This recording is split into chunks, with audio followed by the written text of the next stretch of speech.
আল্লাহ বলেছেন ফাইন্না মাল উসরি ইউসরা, কষ্টের পরেই আছে সুখ। কষ্টের পরেই আছে সুখ। আমাদের জীবনে সুখ বেশি, কষ্ট কম।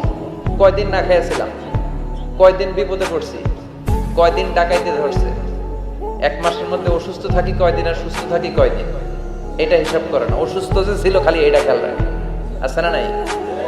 তার মানে ইন্না মাল উসরি ইউসরা, দুঃখের পরে আছে সুখ, মোটিভেশন। প্রাণটা আবার উদ্বেলিত হয়ে ওঠে, তাই তো আসলে তো দুঃখের পরে সুখ। এজন্য কষ্ট যখন পাবেন, অসুস্থ যখন হবেন, ওইখানেও আনন্দ করবেন, কারণ সামনে আরাম আসতেছে। সুবহানাল্লাহ পড়েন। মুমিনের হারাবার কিছু নাই, দুঃখ পাওয়ার কিছু নাই। মুমিন অসুস্থ হলে অসুস্থতার মাধ্যমে তার রোগের মাধ্যমে তার গুনাহ ঝরে যায়, সে আল্লাহর কাছে প্রিয় হয়ে ওঠে। তা আমাদেরকে কেউ হারাইতে পারে? কথা বলেন, আমাদের কেউ ভয় দেখাইতে পারে? মোটিভেশনাল সূরা, সূরাতুল ইনশিরাহ আর সূরাতুদ দুহা, এখানে অনেক হিউজ মোটিভেশন আছে। যারা হতাশ,